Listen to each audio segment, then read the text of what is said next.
A Carnival historian and float designer says his more than 6-decade love affair with Carnival started when he was 5 years old. Arthur Hardy sat down with Henri Schindler to learn how his life became intertwined with the extravagant world of Carnival. It's one of the most beautiful of the Carnival bulletins. The magic and mystery of Carnival bewitched Henri Schindler at a young age, and they haven't lost their allure in more than 6 decades. I'll never forget the first night parade I saw just blew me away. And I instantly became a Carnival maniac. Schindler was 5 years old in 1946 when Carnival returned to the streets of the city after a hiatus during World War II. Just a few years later, a mix of curiosity, ingenuity, and bravery got him behind the scenes and triggered what has turned into a lifelong commitment to the spellbinding world of Carnival. I was about 8 or 9 years old, and the aloe floats were coming. Soon, Schindler was whitewashing floats and even had a key to the den. Years later, he met and befriended famed float designer Louis Fisher, who became his mentor. And she took me under her wing. And she was the person who introduced me, made a point of introducing me to the captains.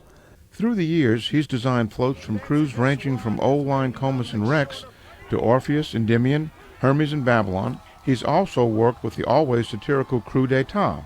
In the early 70s and mid-70s is really when I began my crusade to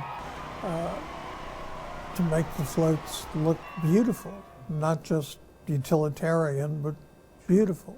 I'd like to be remembered for returning the floats, returning the parades to grandeur. But he says his decision to work with the supercrew of Endymion was one he thought at first. I resented the size. Frankly, it was Bacchus and Endymion, the size of those parades, that got parades kicked out of the French Quarter. In '99, I was sort of approached about working with Endymion, and I was still had chips on my shoulder.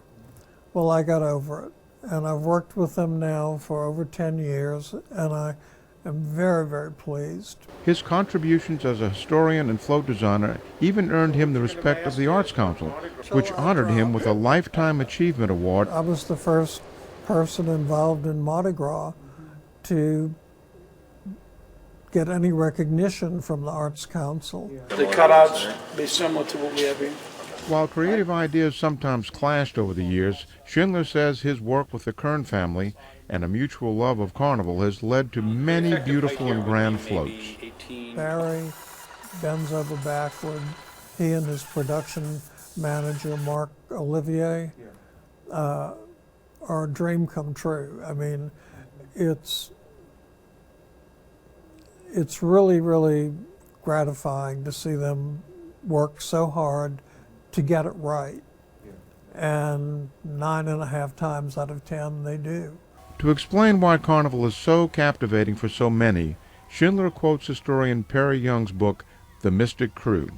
Carnival is a butterfly of winter, whose last mad flight of Mardi Gras forever ends his glory.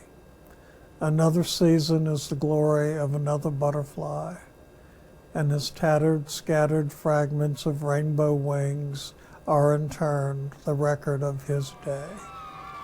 Can anybody ever say it better? No. Arthur Hardy for Fox 8 News.